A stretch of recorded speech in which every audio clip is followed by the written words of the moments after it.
UNRWA isn't a real aid organization. It has failed to distribute most of the aid deliveries in Gaza. UNRWA spends a lot of effort on PR, much of which benefits Hamas, but is not really helping the Gazans. This organization just dramatically announced the halt of their Gaza aid work due to theft in Gaza. Now that is a first-class act in cynicism, because Hamas are the ones stealing the aid and selling it on the black market and shooting Gazans who dare touch the aid before they do. Moreover, UNRWA is just one organization which deals with distributing a relatively small percentage of the total aid. In fact, in November, UNRWA brought 3,381 tons of aid, a mere 6.3% of the total. Now compare that with the World Food Programme, which brought 20,536 tons. That's 38.5% of the total aid. A current Gaza Hamas leader was the head of the Gaza UNRWA Teachers Union. Now, not to be confused with the Lebanon's Hamas leader, who was the head of the Lebanon UNRWA Teachers Union. So you see how intertwined Hamas and UNRWA really are. Anyone concerned about the welfare of Gazans should demand, defund, and dismantle UNRWA. Meanwhile, Hezbollah continues violating the ceasefire while saying at the same time that Israel is violating it. Hezbollah tries to move around the areas where they are not allowed to move, promises money to Shiite Lebanese who want to return to their homes in south of Lebanon, compensation for their losses, thus working on anchoring their leverage over the local population once more. Also, it fires rockets at Israel, and yes, Israel strikes back at Hezbollah's rocket launchers. It's not just that Hezbollah is not supposed to be firing. Hezbollah is not supposed to be armed at all. That's, by the way, according to UN Resolution 1701 from 18 whole entire years ago. Hezbollah must disarm. Now, who will disarm Hezbollah? Lebanon's army is not disarming Hezbollah. Some of it is already infiltrated by Hezbollah operatives and sympathizers. The UN forces are not disarming Hezbollah. Perhaps they're too afraid. So the IDF is acting to stop the Hezbollah. It's acting against Hezbollah in Lebanon and outside too. Yesterday, Israel announced another strike in Syria, for example. Israel eliminated Hezbollah's liaison with Syria's military in the heart of Damascus. This liaison officer was behind the transfer of Iranian weapons from Syria to Hezbollah in Lebanon. You see, Hezbollah is Iran's terror army in Lebanon. It is supplied by Iran's partner in Damascus, Syria's Assad regime. And during much of the civil war in Syria, Hezbollah fought in Syria to keep Assad in power, while perpetrating horrific atrocities against the Sunnis in Syria and other minorities. Now, Israel will not allow Hezbollah to rearm in Lebanon or anywhere else. Now, let's take some questions from our audience watching live on social media. Chris Palacios on YouTube asks, who will be distributing the aid in Gaza since the UN isn't doing a good job? Well, thank you for that question. There are quite a number of international aid organizations, not necessarily related to the UN, that are indeed distributing the aid. Is it easy to distribute the aid at the moment? No, it's not. And the specific reason why it's not easy is because of the Hamas bullies that are in fact taking weapons and threatening not only the Gazan population, but also the aid workers against taking the aid and distributing it because they want to have it, to distribute it, and to keep the power in their hands. This is the difficulty, not the lack of distribution or aid organizations. Amanda on Instagram asks, how likely is it that this sham of an aid organization can be defunded permanently in reference to UNRWA? Which organization can be defunded? Can you please repeat? Amanda asks, how likely is it that UNRWA, which she calls a sham of an aid organization, can be defunded permanently? Perfect. It is a sham of an aid organization. Thank you, Amanda, for saying that. I wasn't 100% sure that I heard right. But how easy is it to defund? Well, the international arena, the West, in other words, by the way, the biggest part of the West is actually the United States of America, but there are other countries as well that fund the United Nations and particularly UNRWA. This needs to stop in order for UNRWA to stop being funded. It is a decision by the United Nations, which is supposed to keep the peace. But instead of keeping the peace, it's actually keeping and perpetrating the refugee problem by maintaining this organization that is doing absolutely nothing for the relief of the people living in Gaza and for the actual solving of the problem of the refugees. In fact, it perpetuates the problem rather than relieving it or solving it. Allison on Instagram asks, what's going on in Syria? Is it good or bad for Israel?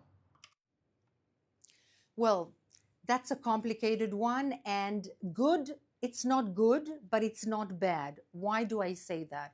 What's happening currently in Syria is that the Assad regime, which basically is in cohorts with the Hezbollah, remember the Shiite arm of the Islamic Republic of Iran, as well as the Islamic Republic of Iran, was basically massacring, slaughtering, attacking its own people that wanted to revolt against it. This was happening for a few years. And in the last more or less year and a half, there was more or less stability or quiet.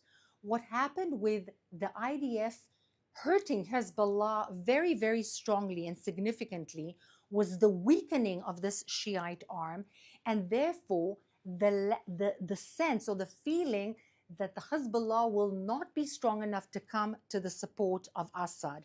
And that was the feeling that the rebels, or rather a big group of very radical jihadi Islamists who are Sunni, that usually don't get along with one another, but in fact they got along because their lowest common denominator is their hatred against the Shiites and against the Assad regime, and basically moved forward to attack the Assad-kept anchors inside of Syria, and they did gain some success, in fact, significant success and territory. Now what the Islamic Republic of Iran is doing is sending Shiite militias from Iraq to Syria to help them and the Assad regime take that territory back and maintain stability again. These are jihadi Sunni radical Islamists, and these are jihadi, not Islamists exactly by name, but very, very radical Shiite groups on the other hand. And both of them are radical, they are extreme, and not very compatible with Western values, to put it lightly. Why is France calling out the rightful actions that Israel is taking in Lebanon as violations of the ceasefire? Why are they involved at all? Are they acting in good faith? So the French administration and leadership has been doing a few very strange things lately, and it seems as if the current administration and the presidency in France is basically speaking to an internal constituency that is both very left-wing and also Islamist in its thinking. And this is a big problem. Now, France has a long time history with Lebanon and sees itself more or less as the father or the caretaker of Lebanon, in that it created it and sees itself as responsible for maintaining its stability, none of which it has been doing in the past years. Lebanon has been in a very deep depression in terms of its economic status, as well as the fact that the Hezbollah has basically taken over, which means that the Islamic Republic of Iran is ruling there. So is the French administration and presidency acting in good faith? In my humble opinion, the answer to that is no. Is Israel to blame for attacking the thinking and expectancy of Hezbollah attacking Israel? Israel is going to take not one chance. If it sees that there are launches of rockets on the Hezbollah side, on the Lebanese side, it will attack, because this is self-defense. And that is the simple truth behind the move. Talia on Instagram asks, do you think that since Trump has said he will get the hostages back, that Hamas is reconsidering a ceasefire? We need to understand the Hamas is showing and showed and will show zero flexibility. The ideology is extreme and it's radical, and they're there to create a worldwide caliphate of extreme radical Islam throughout the entire globe. However, by saying something like Trump said, he's basically indicating to anyone and everyone who has been supporting the Hamas that they better watch out. Like, for example, Qatar, that it will not tolerate, America will not tolerate anything that will be short of bringing those hostages back. And in a manner of speaking, it is basically the United States is indicating by the statement that Hamas is and will be isolated and that steps will be taken against it. Is it creating some kind of a flexibility in an inflexible organization like Hamas? No. But it is showing that America is very serious and indicating that it will not tolerate any other activity but to hand back the hostages, which means all those around, including Iran and Qatar, etc., to play along the American tune right now, which was not the case before. Thank you, Ruth. For our final question, Ed Barr on YouTube asks, can the residents of the north of Kiryat Shmona, Metula, and so forth return home? What does the ceasefire mean for them? When will schools be reopening?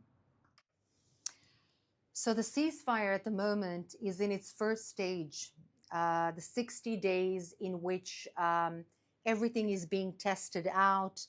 The IDF is slowly taking steps back while the Lebanese army is supposedly taking steps to put itself in the IDF's place. Is there a huge skepticism amidst the civilians in Israel that are northern civilians of Kiryat Shmona, but not only Kiryat Shmona, regarding this agreement? Yes, there is a huge skepticism. There is very little trust in the Hezbollah. There is an expectation that the Hezbollah will continue to try and rearm and reorganize itself in order to, in the future, attack Israeli civilians. And there is also a little bit of skepticism regarding the willingness and the strength of the Lebanese army to carry out what is expected. However, the IDF has said that it will do everything in its power to prevent the rearming of Hezbollah. But yes, it's difficult for the civilians of Kiryat Shmona to go back, even though there are no rockets at the moment and there are no sirens, but this may be a little bit short-lived. Thank you so much for watching with us.